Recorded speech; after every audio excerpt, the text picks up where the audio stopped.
official OG podcast. I'm your host, Billy Muerto. We got a great show lined up for you guys today. Really excited about it, actually. First, we've got the illustrious Chuck Miller. Fantastic musician. Really cool to talk to this guy. I mean, I was looking forward to it, and then bam, this guy is amazing. He's all about the music industry, been on the scene for a long, long time, and we're going to get to hear more about it in just a few minutes. Then after that, we have Alexander Evans, otherwise known as Gunpoint. And we're going to be doing this one in VR chat. So you guys are going to get to, sample a little bit of what we're doing out there in the OG-verse. So I won't keep you guys hanging for too long because this is a good one. It's real exciting. But first, we're going to throw on some tunes for you. And here we have Cinco de Mayo by Chuck Miller. Hang on with me.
All right. I'm here with the illustrious Chuck Miller. He's going to give us a little bit of inside information about his music career and tell us about what he's been working on and what he has coming up in the near future here with OG. Thanks, guys, for being here with us today. Chuck, how you doing today, man? Thank you so much for having me. I really appreciate it. It's great to talk to you. Man, it's absolutely our pleasure. It's actually our honor. You know, this is Chuck Miller week here at OG.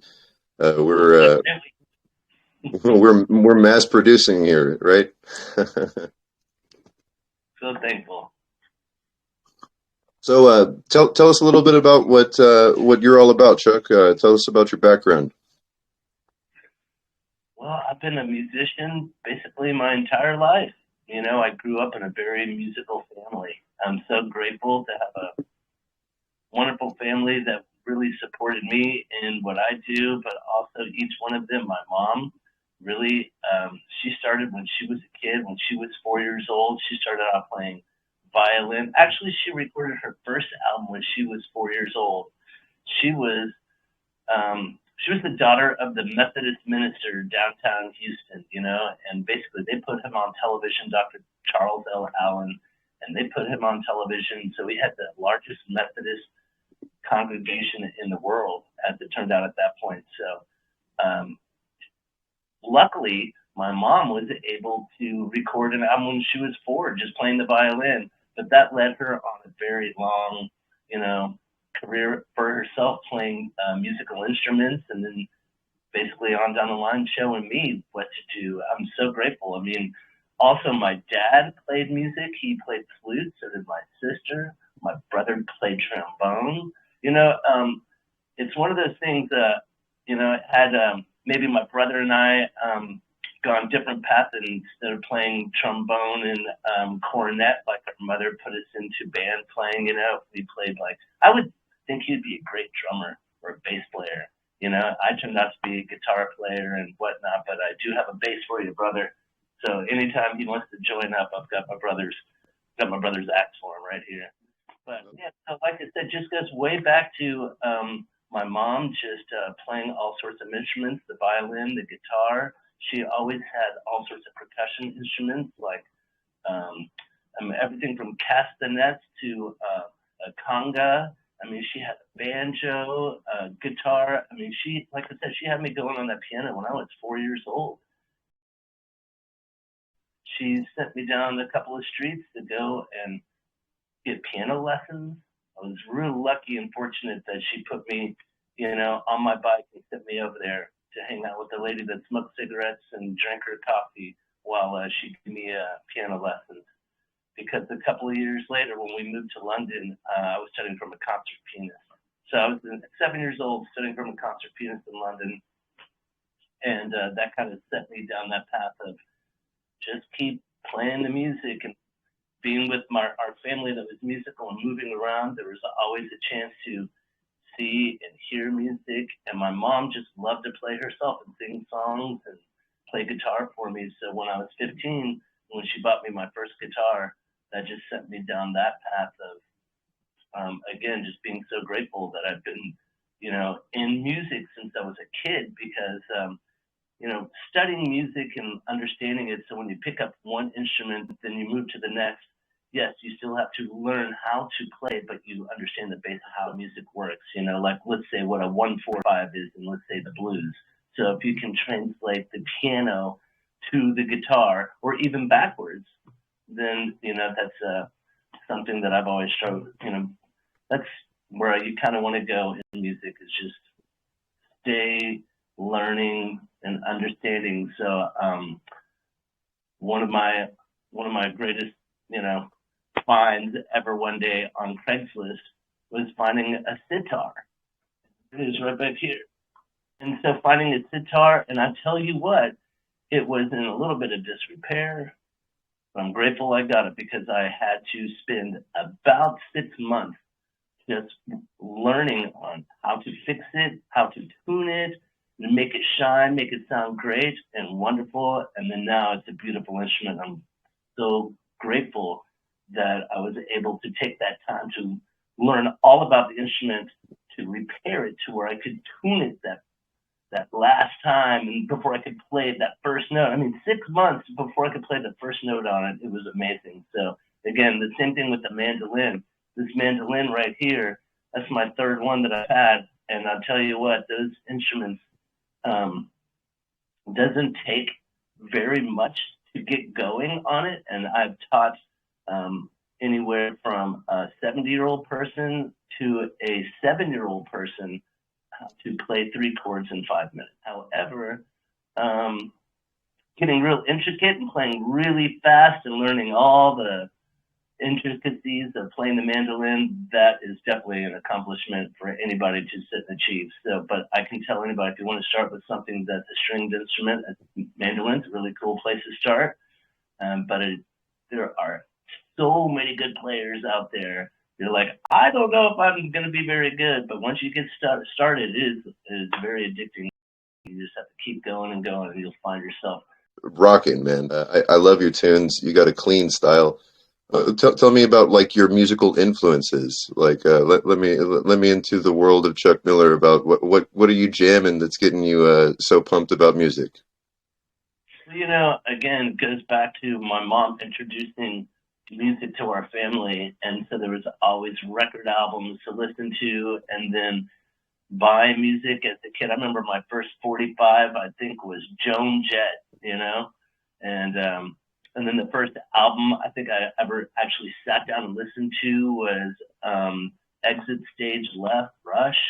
You know, I was in my photographer, and he borrowed it from his next door neighbor, so we sat and listened to that. You know, I remember my dad buying, you know, albums that had a bunch of different songs on it. It'd be like a K-Tel hits album, you know, and then he'd like hear a song off that, then go buy a 45, you know, at the music store. So starting way back when, you know, I was not really forced to listen to. I got to listen to a lot of different music because my parents were well-rounded on their different styles of music. So we did a lot of going to the opera, going to musicals. When we lived in London, there's a lot of theater going on. So I was able to go and be a part of that. But then when it came down to, okay, now you're 15, you're 16, you can drive. What are you going to play in your car? You know, that's that's where it goes back to Led Zeppelin, Pink Floyd, Doors, America, the Guess Who, you know, Stones, AC/DC.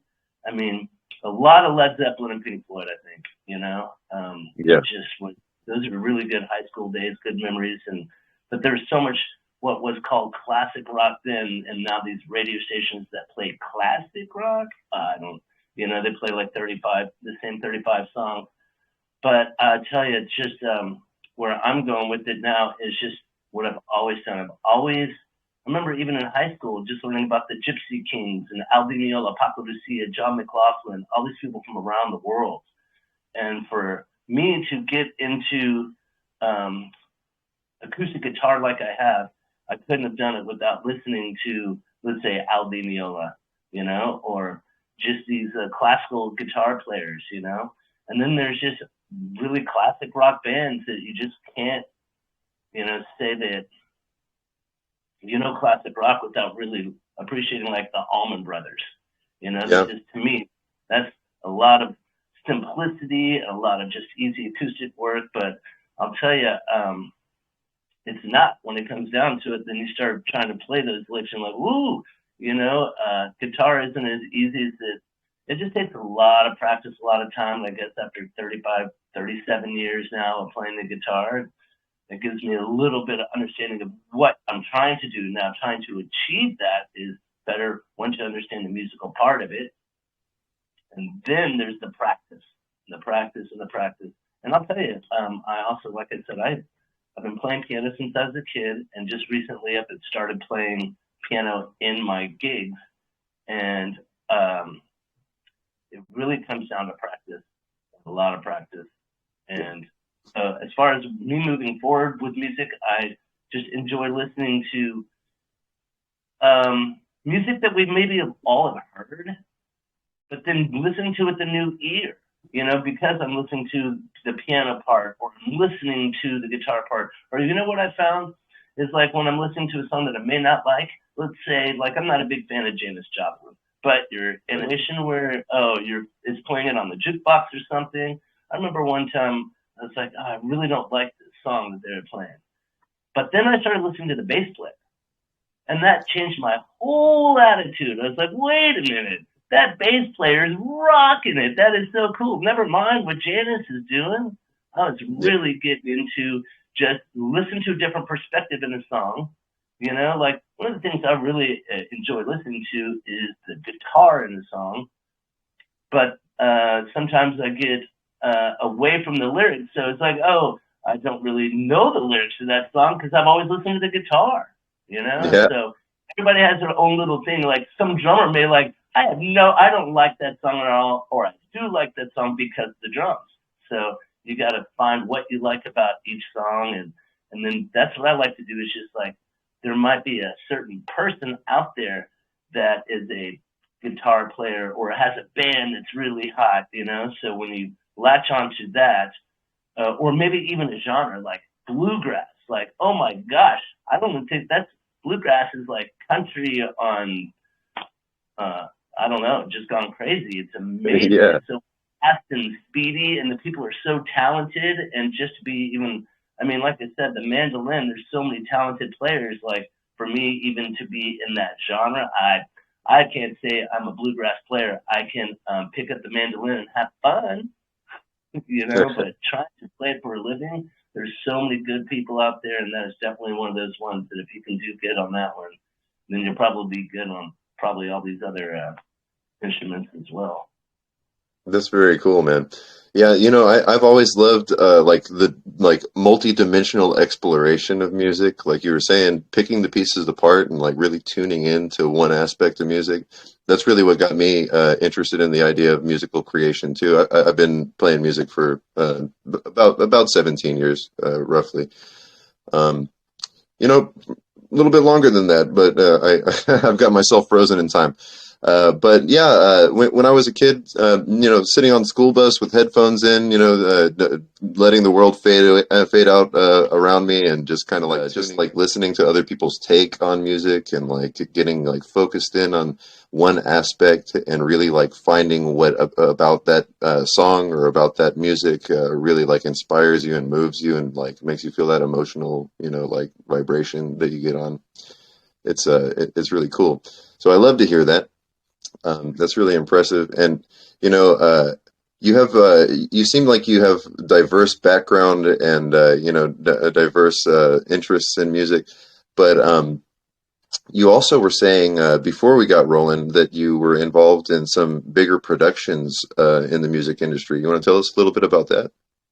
Well, that is a really good question. I'm so grateful that I get to tell you a little bit about it. Again, going back to the Kerrville Folk Festival, that is something that just really influenced my life. I'll tell you, going down to 6th Street and seeing live music back in the 80s and 90s and all that, it was a really cool place. And hosting an open mic night for like-minded acoustic musicians to come down and jam.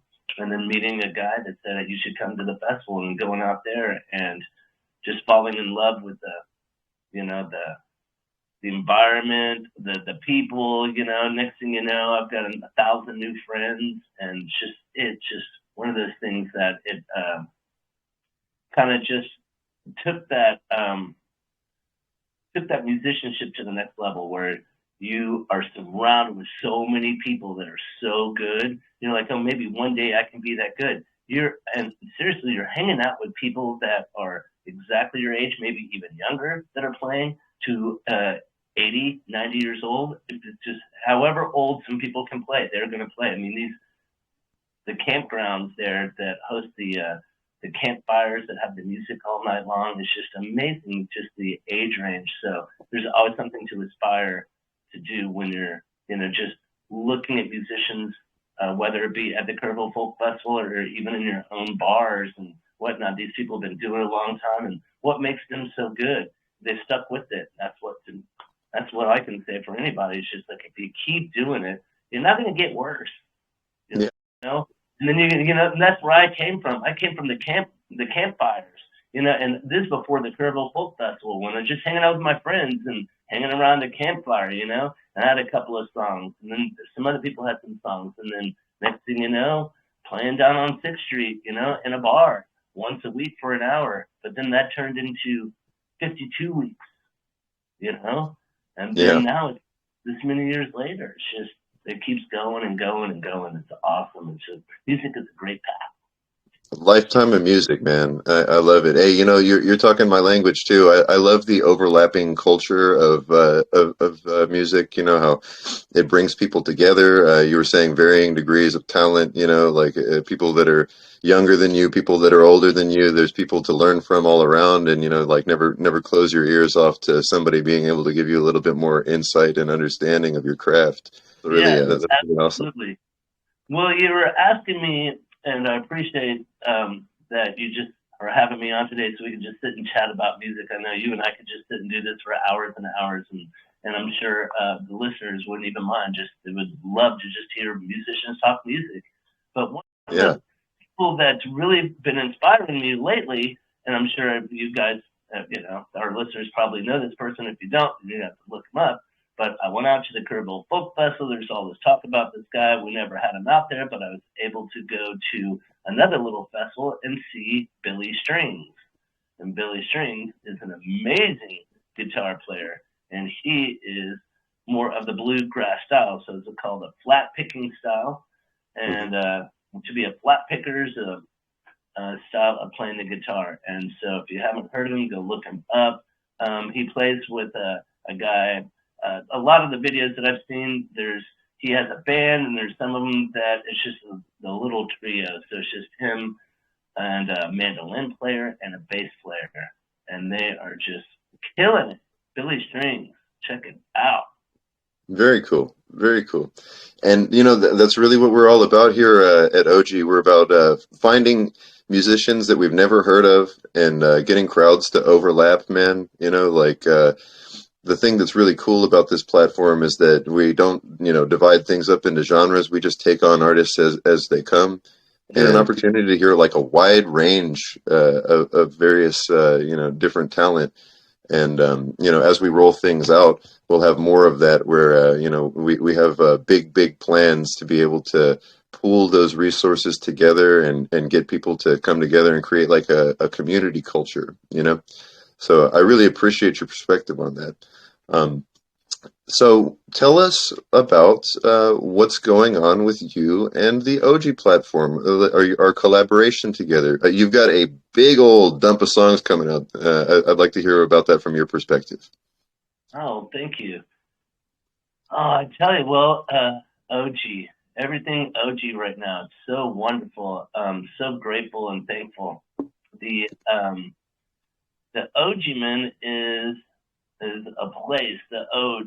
I mean, it is a place on Earth, yes, and here in Houston, and it's also going to be a place in the metaverse. We'll call it the OG verse. I'm looking forward to that. So let's talk about all this for a second because it's very exciting, and I'm just so tickled to be talking about it. Actually, so, let's see, 1810 Ojiman. Let's go back to what I was telling you about the Kerrville Folk Festival. So I went out to the Kerrville Folk Festival, and instead of going out there for 3 days, you know, I called home and said, I'm not coming home on day 4. I did not go home on day 5. I did not go home on day 6. I did not go home on day 7 or 8. Please stop talking to me on after day 10. Again, it's an 18-day festival. I stayed after the festival and helped clean up, so I was there for 21 days. And so then I stayed out there starting again maybe about 7-8 months later when they hired me to be the creative director of the festival. I stayed on that ranch for and I had a place in Austin, but I lived on that ranch. I bought an old bus. I lived on that bus and converted it into a little home, and I parked it near. They have 2 theaters on the property out there, and so I parked it near one of the theaters, and I'd go and play that theater every single night for 5 years, 6 years. When I started, I had 50 minutes of music. When I finished, I had 5 hours of music. So I had over 70 songs. So I'm like, Wow. I'm ready. There one day I finished, just practicing like I did every single night. I go turn on the lights and I'd sit up there and I'd play, and then I'd turn off the lights and I'd go home. Okay, well, one night I was like, I'm done. I'm done. I can leave here now. So within the next week, I left that ranch and I moved to Houston. Immediately started getting gigs. And one of the places that I ended up was at the 1810 OG-Man.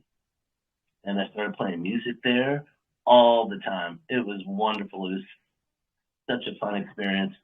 And just working all these songs that I've been working on for so long, now I get to start performing them. So I bought me a really good PA and got to start playing there and other places. And I was just playing all the time, and I was making money as a musician. That's what I worked for all those years. It's like, how can I become a viable, product, if you will? Right. And so, excuse me.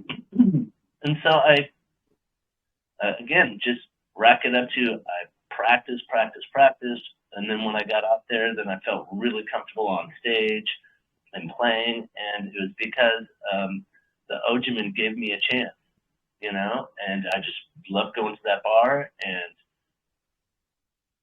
meeting the people at the OG-Man transformed into relationships that went beyond just friendships of getting hired to play at a bar, Yeah. The people associated with the 18 OG-Man and then the coin, the way that all transformed was like, I'm so lucky to even know about crypto because of the people from the OG-Man.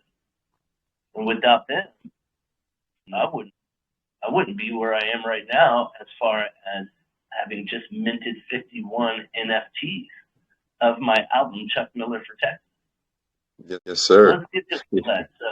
So really what happened was, once I finished playing out there on the ranch, I was like, I'm going to put out an album for my 50th birthday. And I found a guy there locally in Kerrville who's a DJ, and he recorded all 50 songs, but I also had an extra bonus track, so we did 51. We made a music video for every single one of them.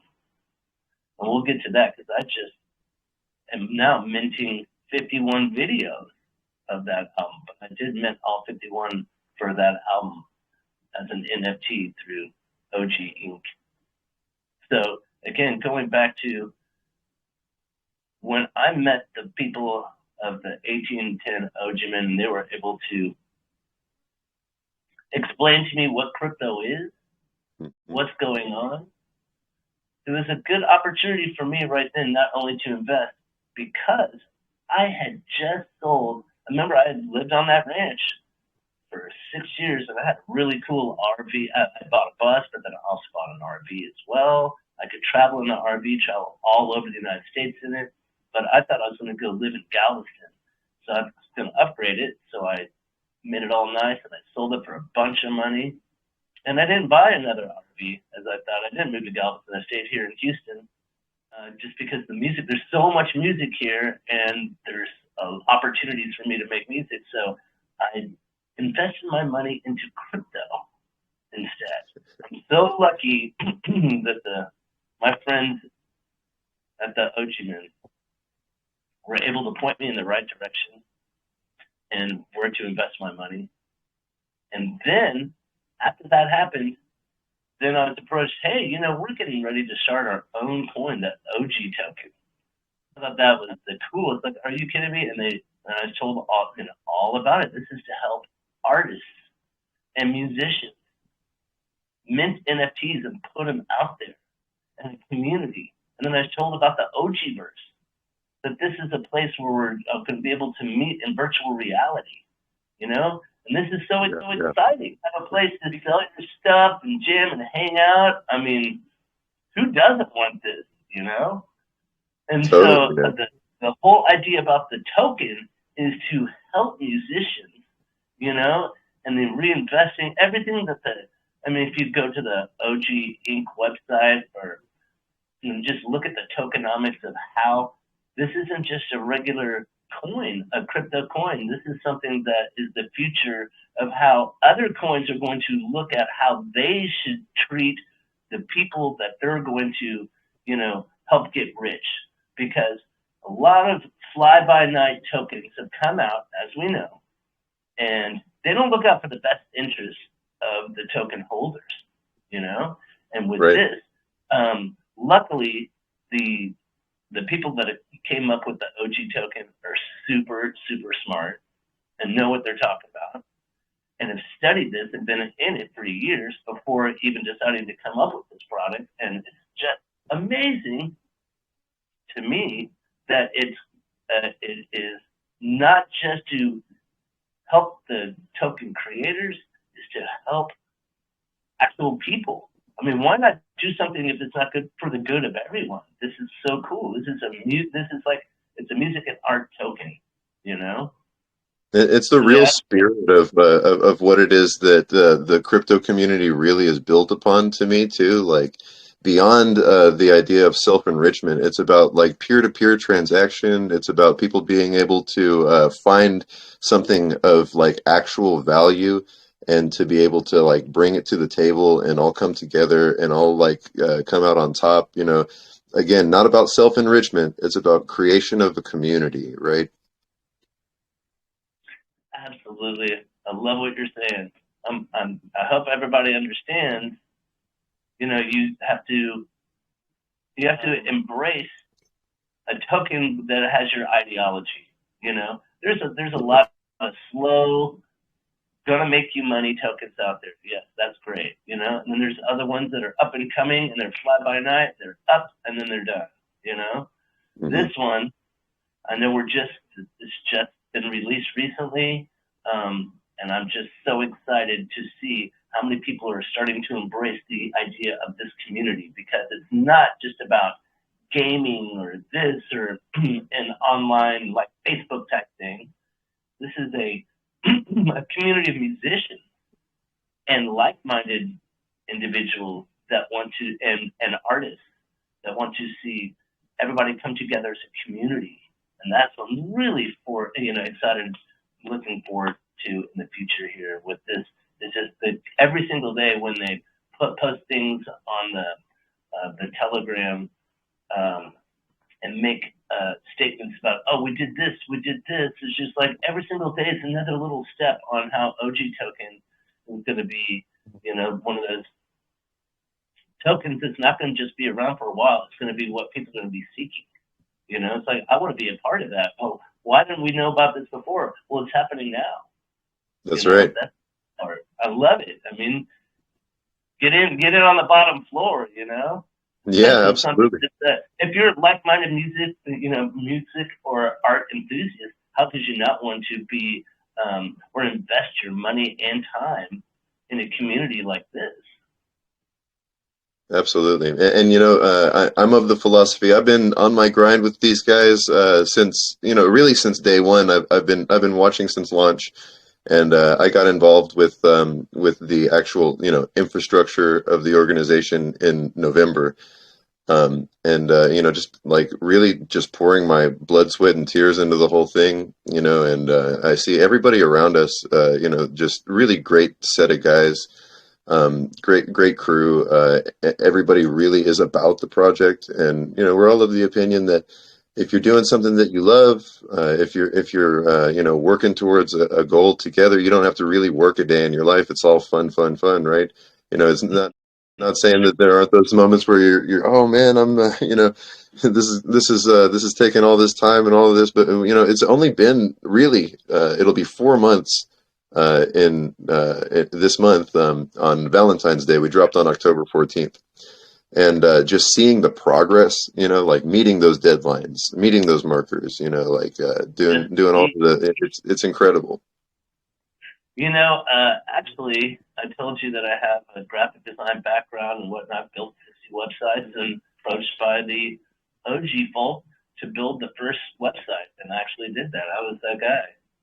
Then I made that cool OG token thing. It looks like a coin, Yeah. I made that as well. So if you see that out there in the OG verse, that was something that I was able to, luckily, again, because I'm just love the idea of community that the OG man has, and bringing that to the OG verse, and the people behind the scenes asking me because they know, hey, Chuck Miller, you're somebody that knows a little bit about, web design and this and that, and we just need something before we get really going full scale. I'm like, oh yes, let's do this. We pulled some, it took a couple of days, boom, and we had a website going, and knowing that of course it's going to be replaced by, the appropriate, marketing team to really get and push this thing. But yes, I was able to be luckily involved from the very beginning as well. I'm just so grateful. This is just, every day, again, it's just little steps forward, and the community is growing, and the excitement, it's just so much fun. I enjoy it. I'm enjoying just being able to be here today and talk to you about all of it. Man, it's our pleasure to have you here, man, and everything that you've done. You're absolutely right. You've been here since the beginning and before, and you've done an incredible job being part of the team and helping us move forward and really giving origins, most definitely. I love that graphic. It's really cool. We've moved forward to a different template. Chuck, what's coming up for you, man? Like, what's in the future for Chuck Miller? Well, great question. I'm just so grateful that I get to even play music for a living and just have fun and have opportunities. I'm looking forward to, I just signed a contract with the Omni Hotel, and I've been doing music for them over here in Houston, off of Woodway. I know the management there invited me to come and play as the first musician back after the COVIDian times and all that. So they had stopped having live music, and when they started up again, they got me to come over there and play, and said, we want more of you. So they signed a contract with me to do this for an extended period of time. So I'm just enjoying the idea that I have a weekly gig that I can play. And they usually hire me 2 to 3 nights a week. So that gives me a lot of exposure in front of a lot of different people over there at their hotel. I've been really enjoying it.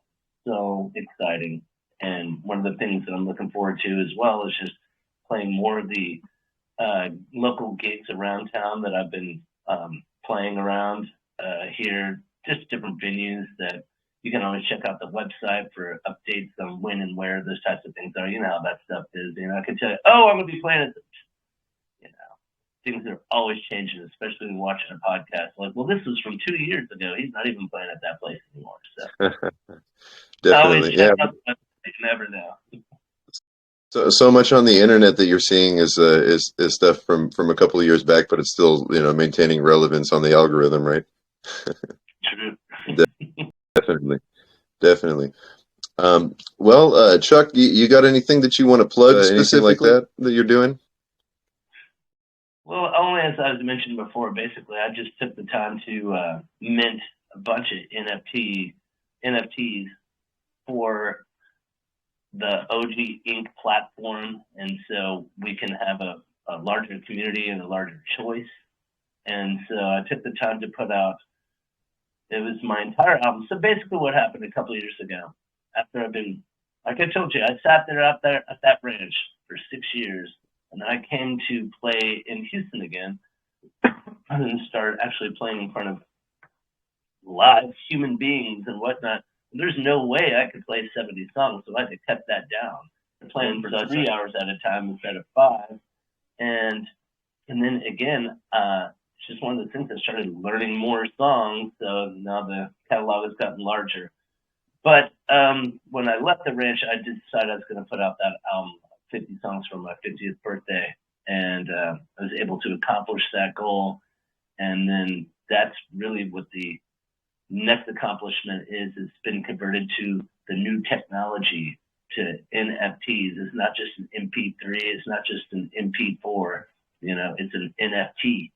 If you know what that means, non-fungible token. All right, we're learning a little bit today.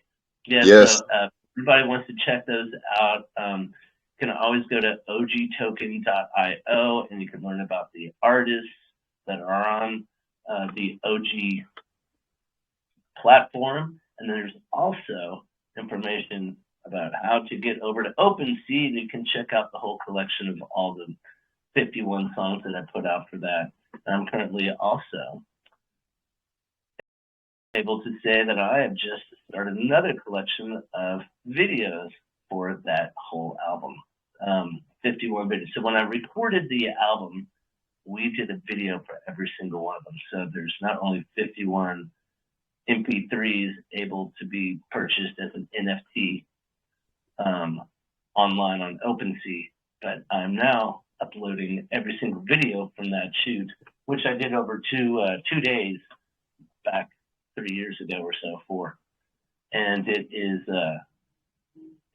quite the accomplishment to not only recorded all those. Thankfully I had somebody that was so nice to be able to do that for me, but to now use this new technology and put it as an NFT online, you know. So all these videos are now coming up onto the collections. So you can always go to ogtoken.io and or just head over to OpenSea and look for Chuck Miller, and you'll see all these current, you know, and recent releases of the NFTs right there.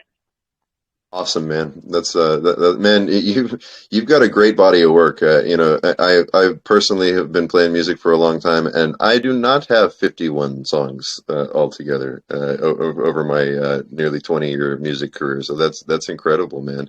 You're a machine. You're a music making machine, and as the listeners here have already observed, we've got a great track that we played here beforehand, Cinco de Mayo, and we'll be putting one on in just a moment here as well.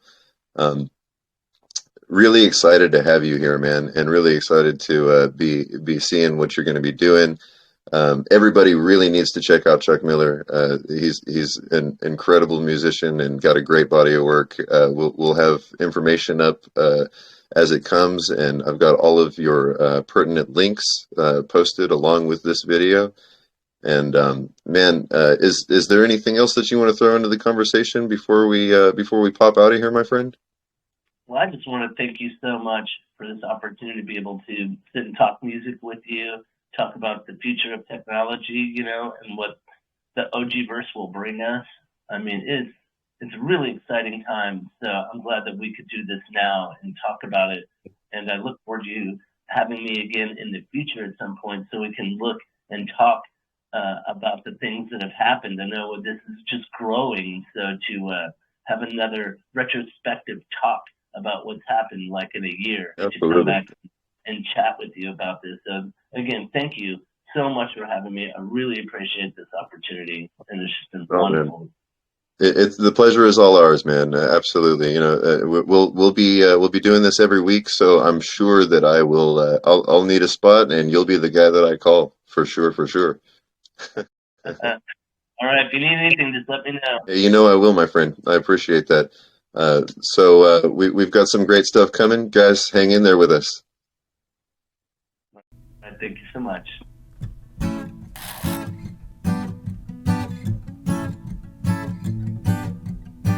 I see a pretty girl with a pretty smile, gonna say, hey, gonna be mine. I like the way she walk, I like the way she talk, gonna say, hey, gonna be mine.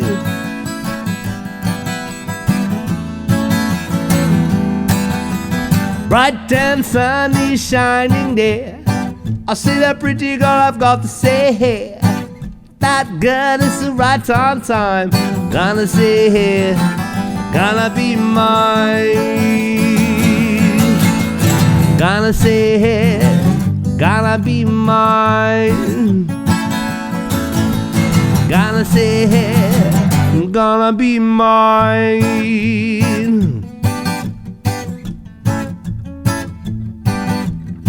I can't wait till the sun go down. I've gotta say, hey, right now, that girl is so sweet and kind. Gonna say, hey, gonna be mine.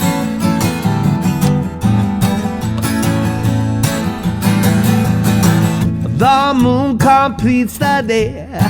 She makes me happy that I said, hey. Her smile is so sweet and kind. Gonna say, hey, gonna be mine. Gonna say, hey, gonna be mine. Gonna say, hey, gonna be mine. Gonna say, hey, gonna be mine. Gonna say, hey, gonna be mine.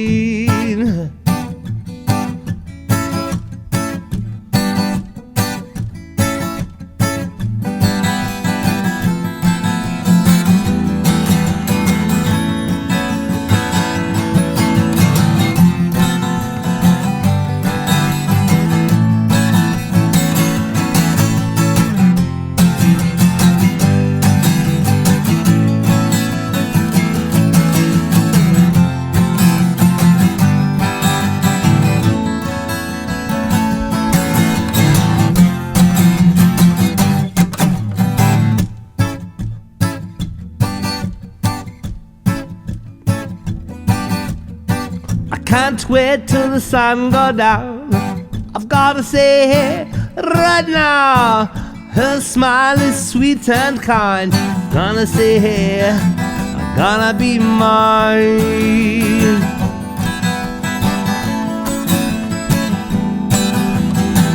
The moon completes the day. She makes me happy that I said, hey, see a pretty girl with a pretty smile, gonna say, hey, gonna be mine. Gonna say, hey, gonna be mine. Hey, gonna say, hey, gonna be mine. Gonna say, hey, gonna be mine. Come on, hey, gonna say, hey, I'm gonna be mine. Gonna be mine. Gonna be mine. Gonna be mine.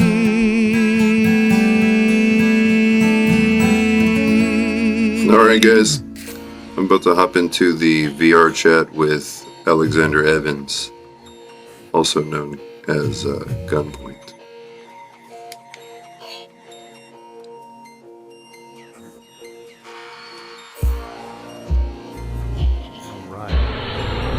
After hours of orientation and figuring it out, we are live. All right. Yeah, man, this is an experience here. Yep. All right, so we are at what's the name of this establishment here in VR chat? This is the Great Pug Pub, which I don't know the history, but it seems like it's one of these old bars that's been around from like the early days of VR chat, and it's been one of the biggest carrying on. So they have different versions for PC that's actually bigger than this, but this is the Oculus version that everybody can go to. Cool. So the Great Pug West here in VR chat, and I've got myself a nice little beverage here. Yeah. Cheers. Oh, as I punch my something. I had a nice bowl of macaroni and cheese earlier. That was... Yeah, it's actually under your stool somewhere. I don't know where it went. You just drop stuff and, That's how it be. All right. Take a drink, throw it over your shoulder.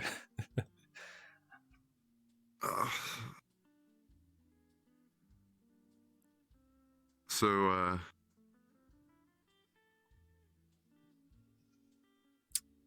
yeah, I guess starting off, this has been my my adventure here. I came in with the headset, and I was like, I have to spend either 12 hours or 24 hours to be able to upload stuff into this space. And yeah. So I was like, well, I'll find something to do for 12 hours, I guess, in here. So my first day was just like wandering around, running into random people and asking them about it. And they were like, oh, you got to see this and you got to see this. And so I went to all these new worlds, and And then by the second day, I look it was crazy, man. It was just like I was so used to everything. I had like communities hitting me up, and people would message me and be like, "Oh, hey, you should come play games." And I'm like, all right, yeah, I'm just hanging out. So yeah, it was wild. luckily for me, I have you as my assistant through the metaverse here, and give me a little bit of an orientation. Yeah, yeah, it's been wild, but you're Yeah. kind of getting a little bit of the like the spatial experience. You see it on camera, and it looks flat. You know, it looks like, oh, it's just a video game. But then you get in here, and you're like, man, this has got all the depth in the world. Like, it's physical space that No, you're it's seeing. wild. You know. It's funny, when I was trying to figure out like just all of the menu stuff, I was trying to walk through, but I was sitting in a chair, so it looked like I was crouching from the outside, and like I don't know if I look like I'm some creeper. Yeah. Um, Yeah, people do that with Kermit the Frog all the time. So for your information, I'm over here recording myself on my screen here, just so that people can see what I look like. Look like a goober from the outside, right? And so here, hello everyone, and then here, hello everyone. It's pretty interesting. Yeah, I like it. I've never used the in-house recording, but from what it seems, we got like a whole screen and everything, so we could set up backdrops. We can do like a whole studio, just like real life would be, except we can use whatever characters we're wearing. Yeah. I noticed the thing that you posted in the chat was different than what I'm seeing here. Yeah, that's actually from the camera, but that was on my computer screen. Okay. So that's roughly what the recording will see. Cool. Very interesting. Well, let's jump into it, man. Tell us a little bit about what you've been doing over the last couple of weeks in here. Yeah, so a lot of it's been, I guess, exploring the potential of what you can do with this space. So you look at the lighting and you kind of see, okay, it looks like just little circles, and you think about, I guess, what depth you could take that to. Like, how far could I design that light to make it both realistic and immersive and make it, functional? And then you take that into Unity and you test out some of these things and you say, okay, how high can I bring that intensity to make it look like a realistic light in a bar, and setting up like reflections and stuff like that.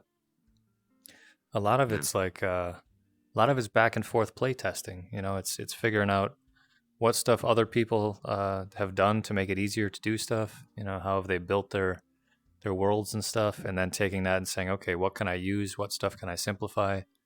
What stuff do I want to create for myself? Because like you don't really think about it when you're in here. You look around and you don't really register the stuff that takes way more time. But you could see something like as simple as like the clock up there. If somebody had to manually build that clock, that could be like a 6-hour project, just sitting there working on the the clock. But wow. But yeah, like stuff like that you just don't really think about. And a lot of this stuff ends up being prefab stuff. So somebody else spent, maybe 6 hours making a lamp. And when you go to build your world, you just find a free asset pack. You throw the lamp in there and you don't think about it twice.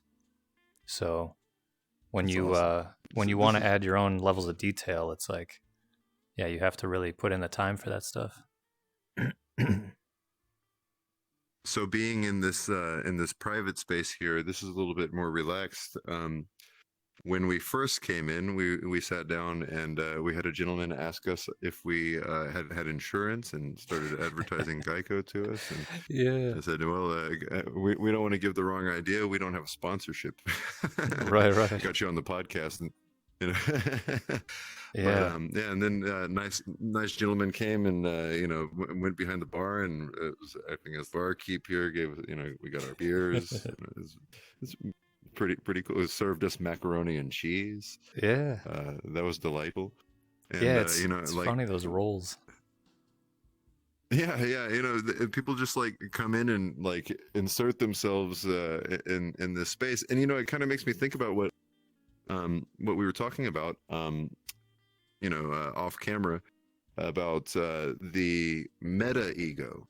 You know, I was really Oh, yeah, intrigued yeah. by what you were saying about that. Like that, you know, we have the way that we perceive ourselves in the real world, and that's day to day life. And you know, then you strap this thing on, and you kind of lose part of yourself. And when I was, you know, initially just trying to get oriented, I was telling you, you know, like I'm in this state of childlike wonder. Like I feel myself, but I don't like recognize, and I feel so disoriented, and now I'm trying to figure out how to stand and sit. But beyond that, like I'm like gleeful that I'm like seeing all of this dimension and depth, and like it's really there, and Yeah. it's fascinating, you know. Yeah, the part of that that really hit me was like this specific character. One of the guys in one of the other worlds, he had this character, and he's like, "Yeah, I got a bunch of dragon tattoos on this thing, so if you want to just copy this skin, you can wear it around." And I was like, "Yeah, why not? I don't have anything cool." So I was like, "It'd be neat to Yeah, start collecting some different avatars to wear." So I take this one to like the nightclubs because it's all glowing and stuff, and it's like just super neat. But yeah, to sit there and like you have these mirrors that you can interact with, and to see yourself in a reflection of something that like you're completely not, but you're like embodying, it's just like a really weird yeah, experience to start attaching with that and being like, I want to customize myself. And when you go places, you know that this is your representation, this is what everybody else is seeing, so you kind of have the ability yeah. to switch characters and be whoever you want to be, type of thing. It's a really neat When, ego experience. when I first popped in, I was a little alien guy, you know, a little gray alien, and I thought, Oh, oh, that's okay. kind of neat. And then I went into the avatar room where you can switch it up, and I'm like, I'll be a guy wearing camo fatigues with a gas mask. That's pretty neat. Yeah.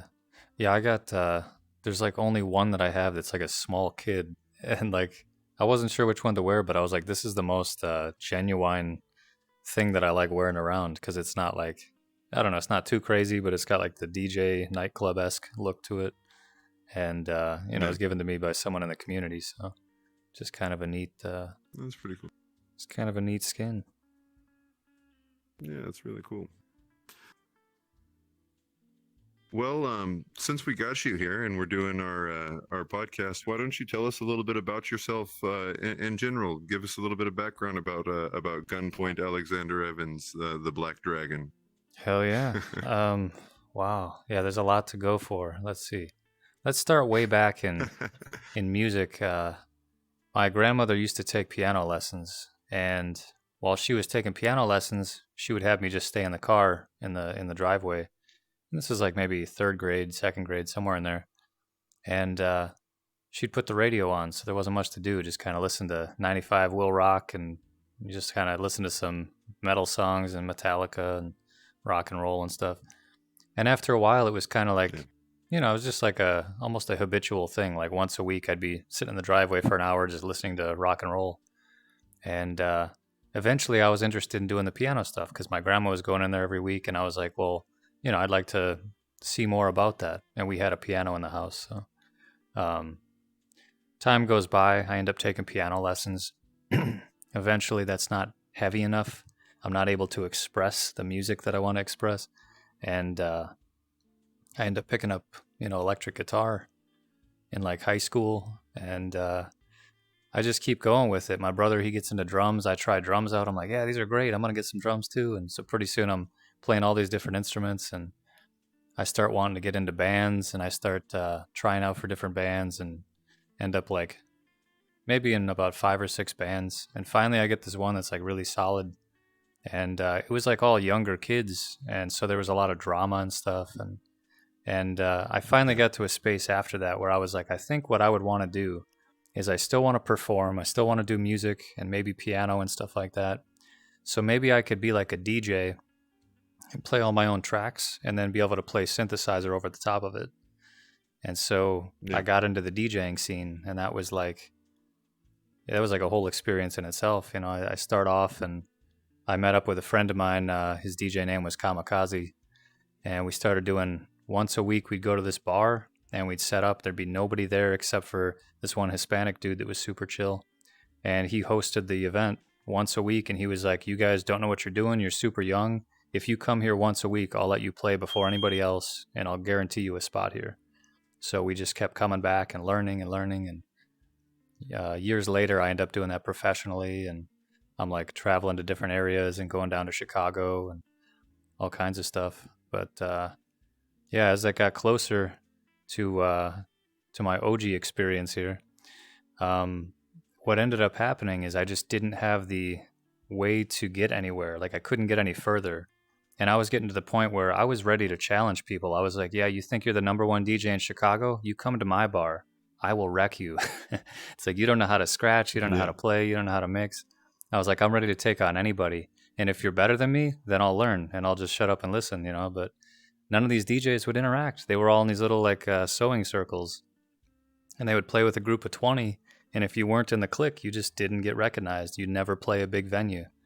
And I thought it was like ridiculous. I was like, I would never want to be a part of that. So sort of broke off and was doing the bar scene for a while.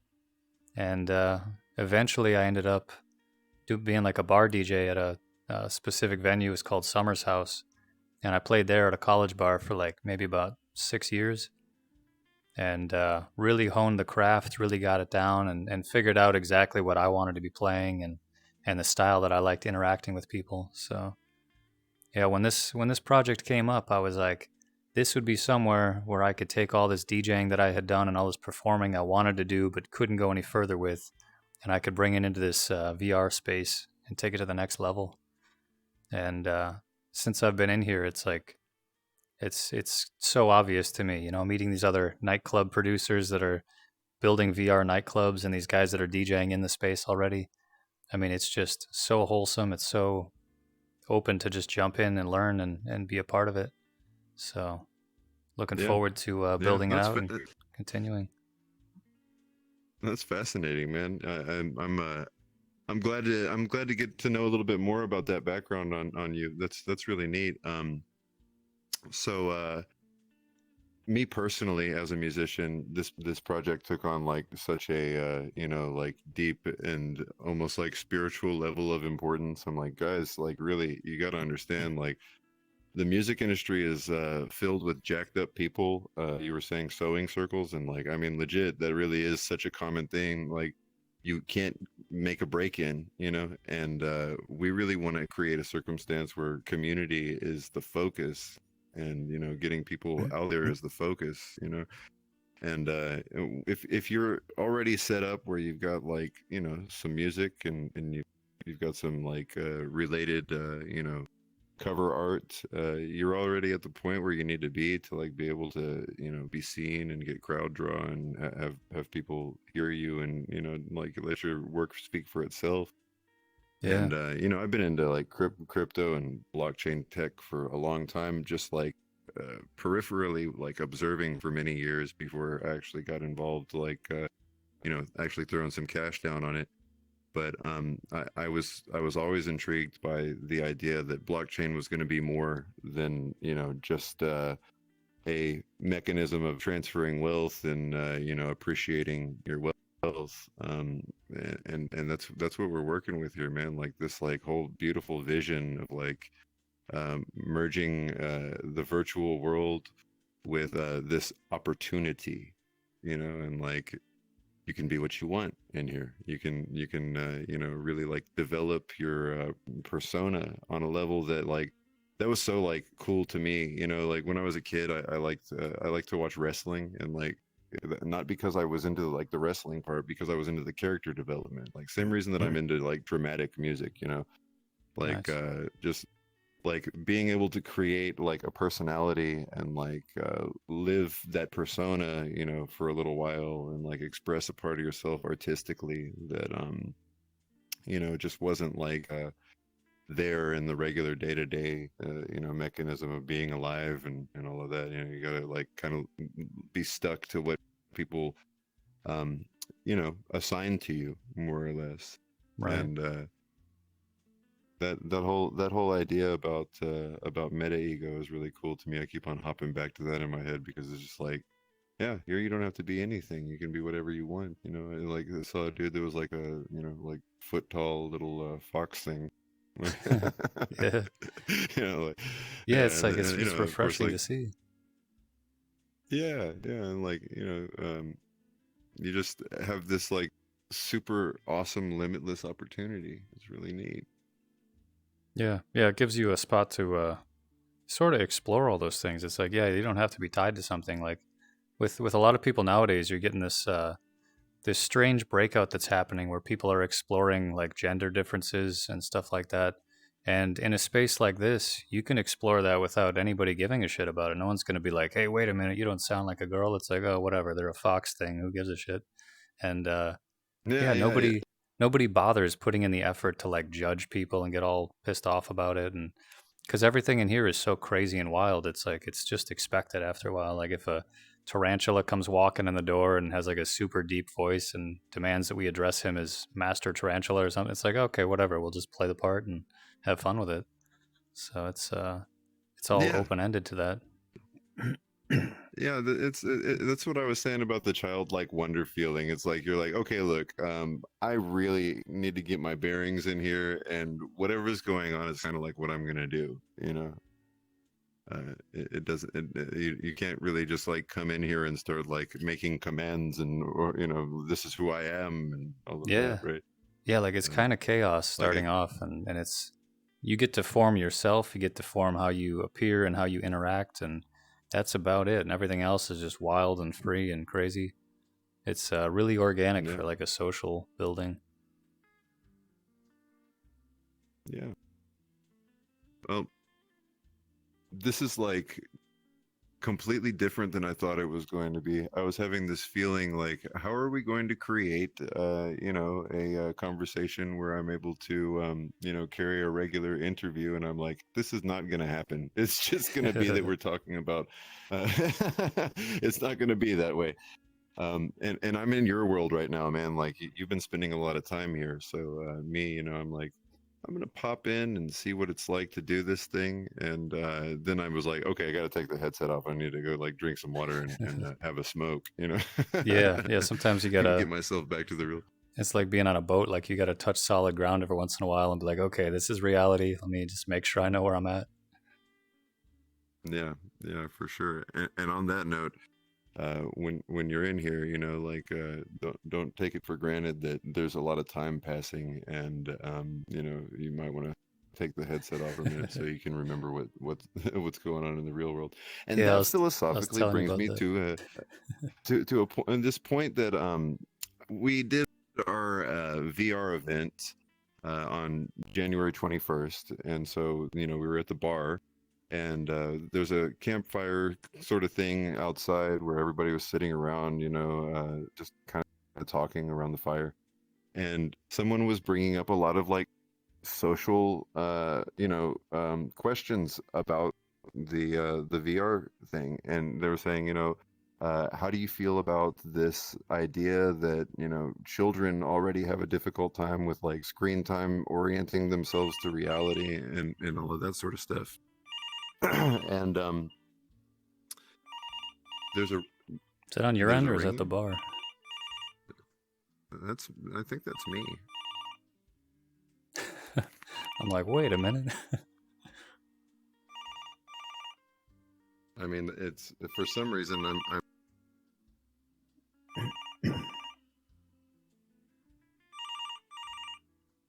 Sounds like it's coming from upstairs.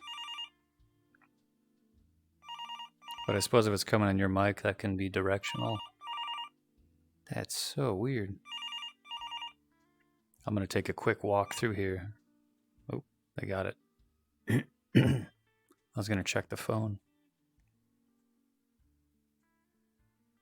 okay. So actually, what just happened here was my headset was dying. I had to plug her in, Oh, okay. Was that what the ringing and was? that's that's the sound that I was catching. I don't know, maybe I'm wrong, but right at that moment I blacked out there for a second. So Huh. Give me 1 second here. Let me see if about this phone. oh shoot, Just so random, but there's a phone in that's here. So I was like, I wonder if it's this yeah, phone that's ringing. crazy. That's crazy. Oh shit, I just punched something again. I keep hitting my keyboard. Oh, Yeah, man. it's kind of hard not to. Well, see, there's a little example of what it's like. Yeah. you're just kind of doing your thing, and then someone starts ringing, buzzing, acting. So people pop in. It's pretty crazy. We got the phone here. Let's see. Hello? No, it doesn't work. Yeah, no cord. Yeah. Oh, there you go. That's really neat. So let's get back to it. You were talking about your origins in the music scene and kind of expanding on that, and that's really cool. You're not far from Chicago, yes? Yeah, I'm right by it. In the real world. That's we're down here in Houston, and I think some of your weather is down here with us right now. Yeah, I've seen that. Pleasant. You guys are getting some snow and ice all over the place. Yeah, not used to it. Last year it was worse. We got a terrible winter storm, and I saw a bunch of videos of it from last year. People were like having PTSD. Flashbacks. Like one half inch of ice on the road is like gonna do you in Houston. Yeah, but yeah, that I can see. You don't have to worry about that kind of stuff here. It's nice and warm in the Pug West. Yeah, here. Just you got to watch out for spaceships, man. I had this experience yesterday. I've been pretty good with motion sickness and getting oriented in here, and this has all been chill for me after about a week. I got into a spaceship yesterday, and the controls were you have to grab the stick and you use the throttle to give it gas, and by how you rotate the stick, it rotates the actual entire cockpit. And so I got into it, I started flying, and for some reason it wasn't working left and right, and it just started rotating on me, and I was like, oh shit.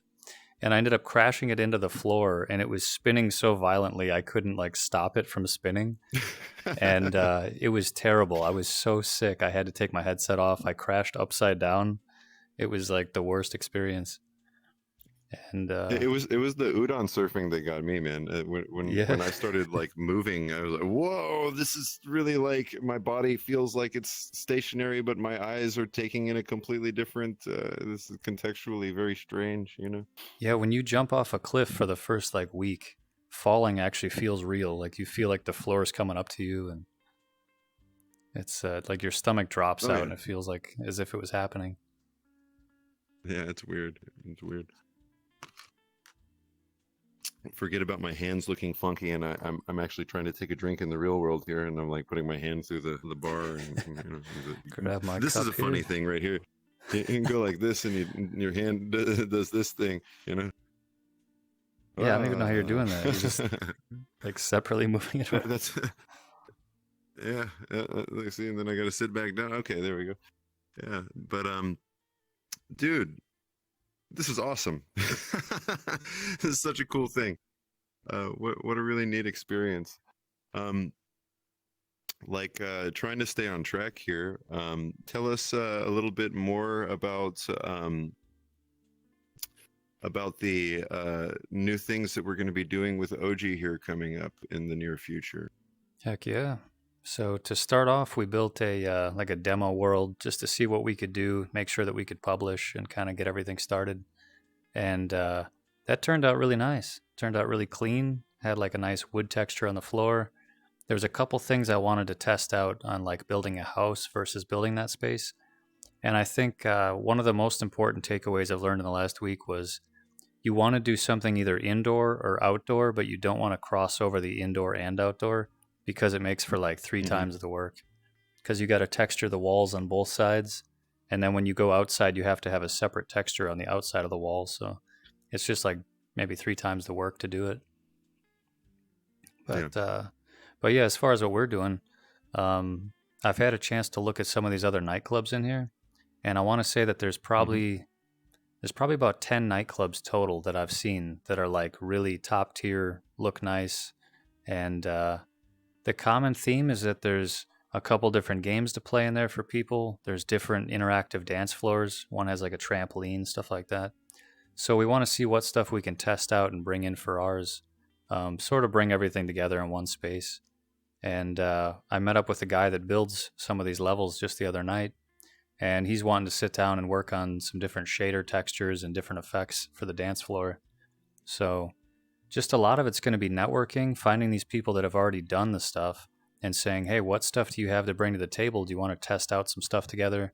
And maybe he has enough prefabs to where we can build the whole space in a day, and then we can start testing the really cool stuff we got to put time in to make. And just looking forward into like experimenting with doing live shows and mixing that into the spaces that are available here. Awesome. Very cool. Well, I'm beginning to get my same earlier feeling of disorientation that I had, but I'm not moving, so I'm trying to figure out where I'm at. Gotcha. Yeah. Yeah, sometimes it gets because rough like that. When you're in here, it's like you're trying to like orient to the world outside as well a little bit, and like it's like, okay, I've got this, I've got my desk in front of me right here, but see, I'm over here and I've got my head turned because I'm looking at you. Right. I'm like, this is really. I'm actually like when I'm looking at you, I'm facing the wall here, which like this is my barrier. Nice. And like I'm, but yeah, I got my piano and in front of me here. Yeah. But yeah. Well, I've actually really enjoyed this experience. Thanks for being my tour guide. Yeah, there's a lot more to see, but Definitely. I didn't want to overwhelm you at once, so it's a good starting spot. Yeah, no, it's a lot.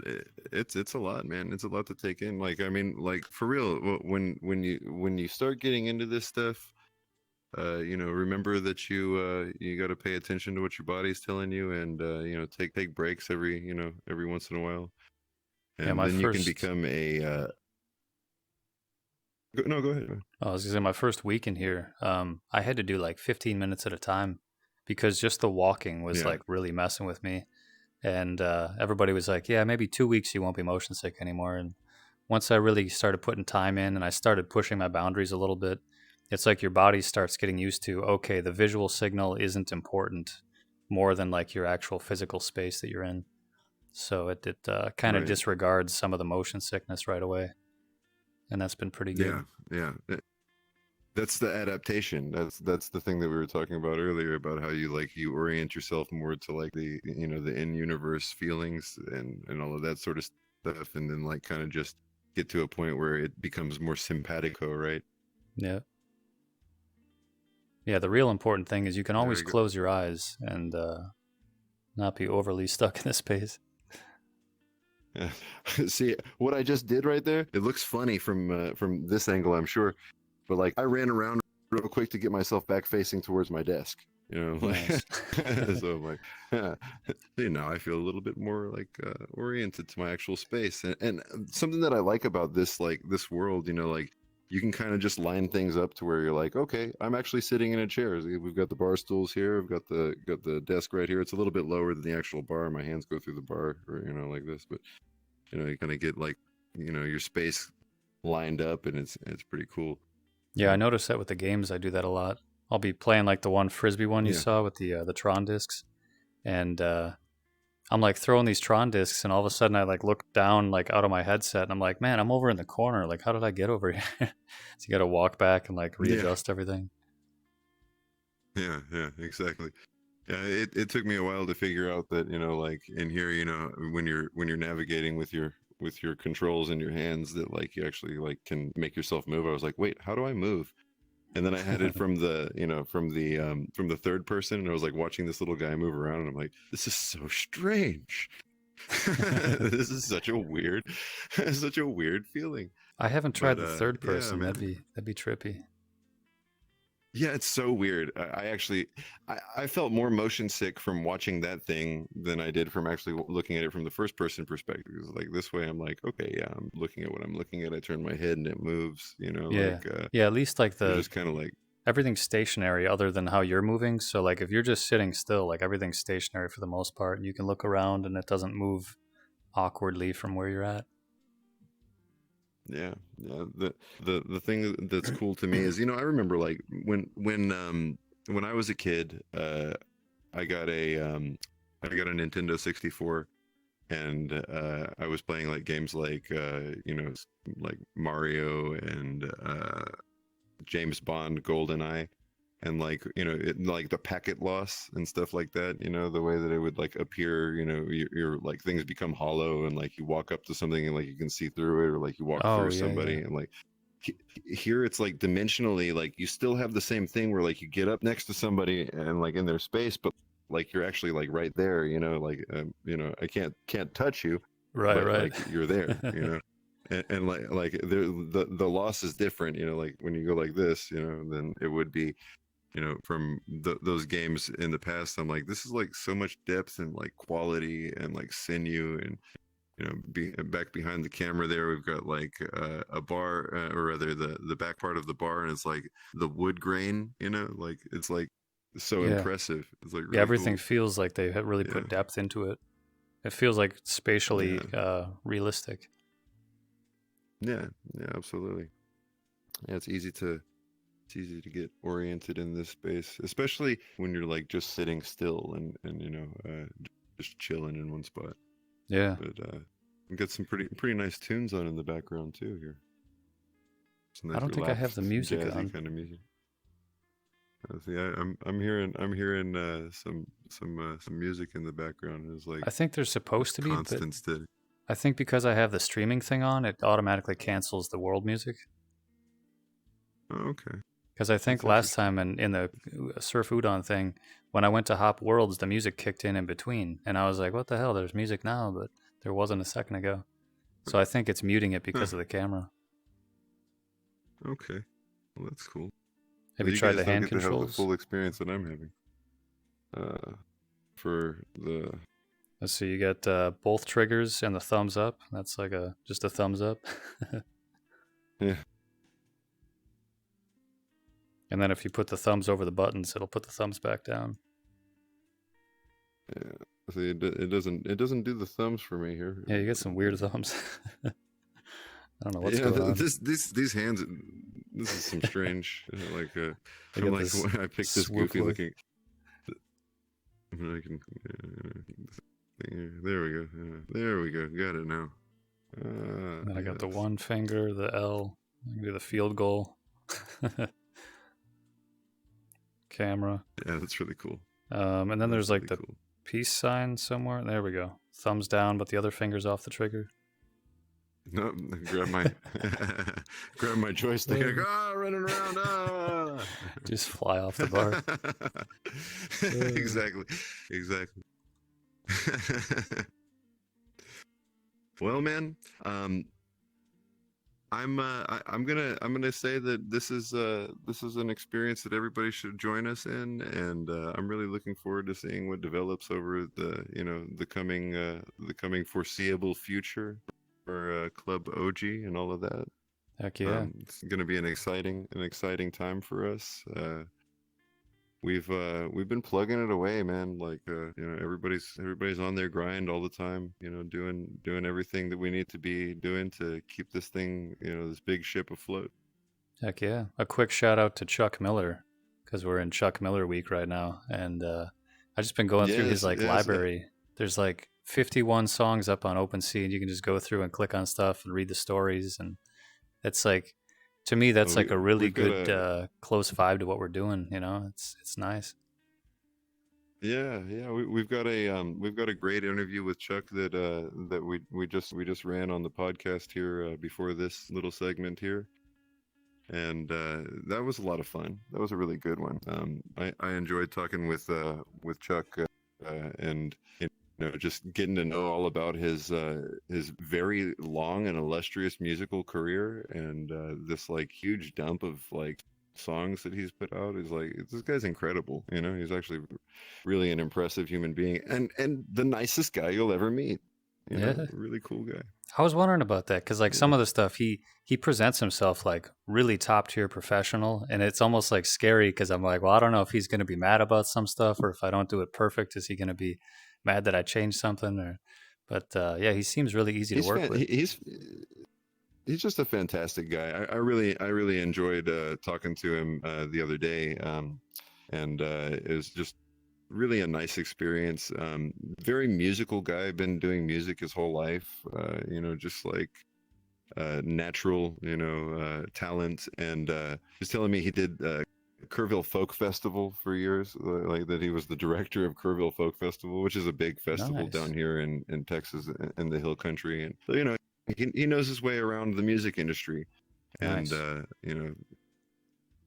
he was definitely super excited about OG and everything that we're doing and have done, and he did the original website for the the old site before we got back up on oginc.io, and I love his the graphic that he designed and all of that. He's just overall like a super talented guy. Nice. Yeah, I'm excited. I'm excited to have that. I mean, it's really like well aligned with what we're doing in general. It's like we want to be able to help people, like, yeah, explore their music career, whether or not they're finishing a music career, they're just starting one out, they don't have any talent, they do have tons of talent. It's like, it should be a nice open spot where people can just bring in what they have and just share it with everybody and be really organic with it. And yeah, he's like an excellent showcase to have for one of our first artists on there. Yeah, for sure, man. I just love the community that we're building, and the first artist that we minted, obviously African Boy, we had him on last week, and just like, again, congenial, kind, nice, decent human being that just needs a platform to sit on, and here we are for him, and then on like way different end of the spectrum, but just still like wonderful, nice, congenial human being, Chuck Miller. This wide, broad spectrum of different types of people and different cultures, and it's really cool bringing it all together like this. Heck yeah. Do we got enough time for me to go on a 2-minute rant real quick? Yeah, I want to hear it. All right. I know we're on a nice positive note, but as I've been hopping around the space, I'm seeing a lot of other projects where they're hopping up and they're like, we got Rihanna. And it's like everyone runs over and they're like, Rihanna's there. The whole point of this platform is to explore all the people that aren't getting the attention, that have just as much talent, but nobody's ever heard of them and they have no way of getting out. And all these other projects keep coming along and they're like, we got this big name guy, and everyone rushes in, and it's like, you guys are just going to be empty in like a week. Like, no one's going to care because you're going to run out of big name guys while we're over here still building this massive community collection of people that actually care about the space, that want to stick around. So yeah, just something I wanted to rant about. I keep seeing it and I'm like, man, I'm just getting, let me join you in that rant. I'm gonna hop on that train for a minute, guys. For real, I mean, like, focusing on indie artists, like wanting a community that is able to pull together, where we're able to like get people that are in disparate parts of the world, like able to collaborate and able to like get their crowds together. Like, that is so much better than getting Rihanna. Right? Yeah. Like, I mean, it'd be cool to, and like, no offense to Rihanna, by the way, like I love talent wherever we find it, right? But people that have been like wholeheartedly embraced by the music industry, they already have it. They already have that. They don't need us. They have already got it. Right. The people that we want to be here for and appeal to, like, we're not saying that we need you. We're not saying that, or that like, we're not saying that we need like your support, music industry. We're saying these people, like, they're there and they've been having the same talent for years and years, and like, they don't need us, we need them. We need those people to be there for us, so that they can have like this great outlet, and we can have musicians that are on this platform sharing. Like, we're in the position that, like, it's wonderful to like have anybody that's interested in getting up and doing this thing. Like, it would be a boon to us to have somebody with a big name, but we wouldn't be accomplishing the ultimate vision of getting people that like have lesser statuses than these big names in the music industry, and putting them together, overlapping them. Like, cool. Like, so Beyonce wants to hop on and record a track and release it through OG in the future, whatever, that's fine. But I mean, like, let's look first at these musicians and artists that have been overlooked for so long by an industry that really doesn't give a damn about them. Yeah, absolutely. That's like the biggest part of it. Like, the industry, it's like they just keep pumping the same stuff. Like, you keep seeing the stuff come out and it's like, oh, this person's making a new album. And it's like, I haven't heard a new person in like 20 years. When I was a DJ, it was like people are requesting the same songs over and over because that's all they play on the radio. That's all people know is the same stuff over and over. And when someone comes up, like The Weeknd, when he started, I was playing his tracks in the bar because he was doing Rihanna covers because nobody knew who he was. And people were like, who are you playing? Why are you playing this random dude that's doing some, kind of feminine tune? All of a sudden he blows up and he's the biggest name and people are like, oh, you got to play The Weeknd. I'm like, I've been playing The Weeknd for years before you heard of him. So Yeah. it's like, Yeah. you imagine you have all this talent, people that are just as big as The Weeknd, and you have to have a platform that's not afraid to explore that and not afraid to say, hey, this can be our main stage artist. And if someone like Eminem wants to come in and be a main stage artist, he'll still get the 100% that everybody else gets. It's not going to be like, oh, we're just going to stop everyone's stuff and just put you on a showcase. Like, no, you're going to wait in line with the rest of the crew, and you're going to be just like all of us in the community, Yeah.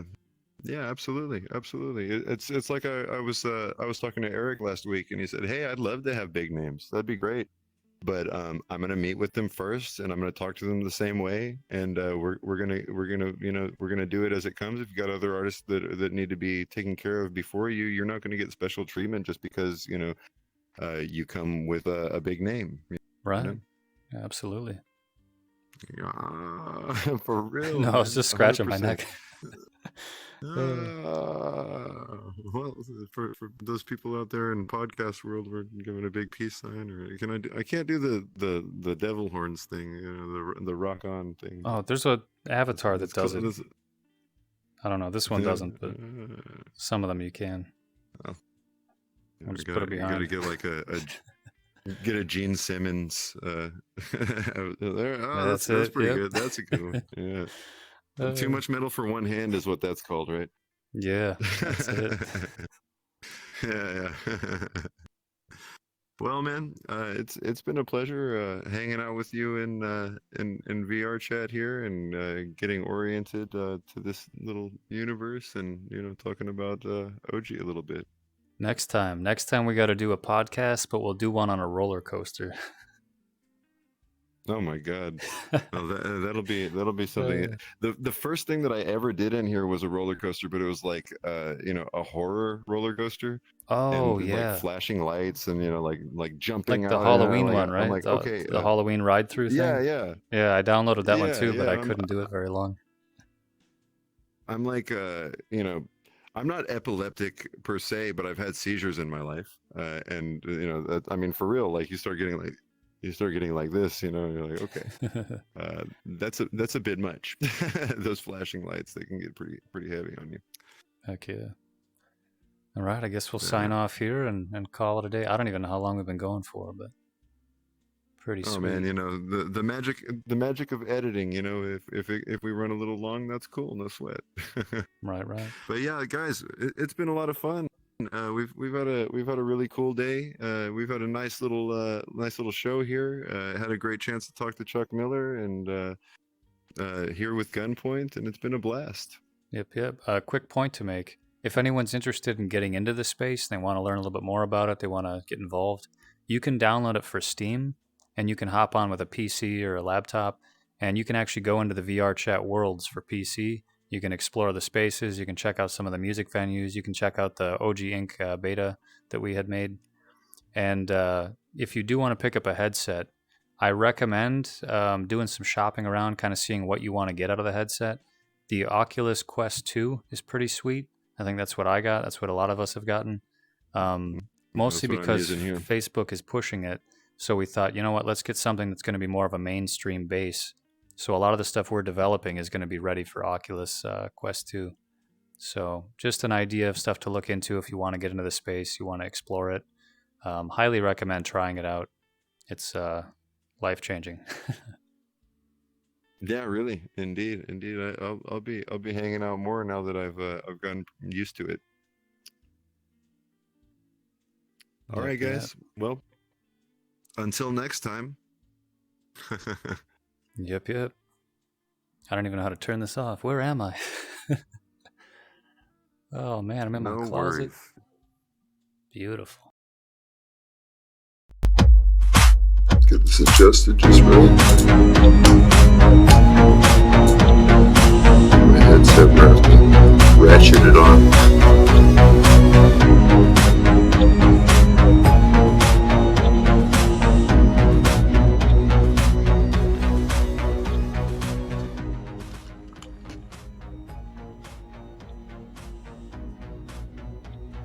No problem. That'll be $4.99 plus shipping and handling. Yeah, it took me a little while to get back to feeling normal here.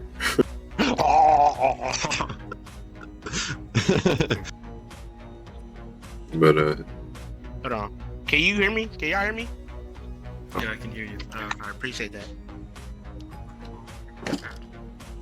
okay, I just put my hand down to try to push myself up off the bar here. Alright, now the last thing we need you to do is to list the digits on the front of your credit card number and the 3 digits on the back. Okay, now I'm way down here. I'm sorry, I'm having fun. Okay, where's my head? Alright. We are live recording. As your arms like flipping around behind your back. Alright, so are we recording now? Actually, you can't get behind the bar. This is so strange. Unlock. I think your mic might be off now. Possibly. Yeah, I turned it off because my son came in here. If you come here once a week, I'll let you play before anybody else, and I'll guarantee you this. Hear it. You have a speaker on over there where... Yeah, let me see. Shit, I'm like facing the wrong direction. There's a ringing? Is it on your end or is it the book?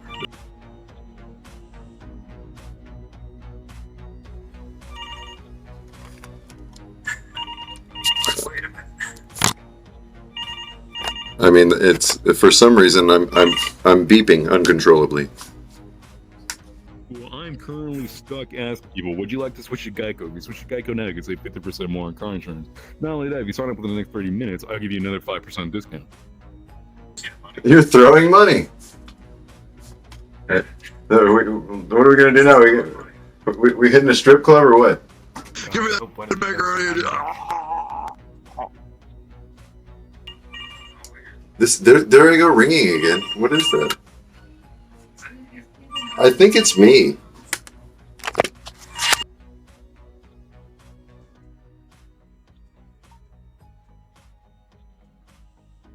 I was sitting there with my with like no head. Like I'm like, what the hell? That's freaking crazy.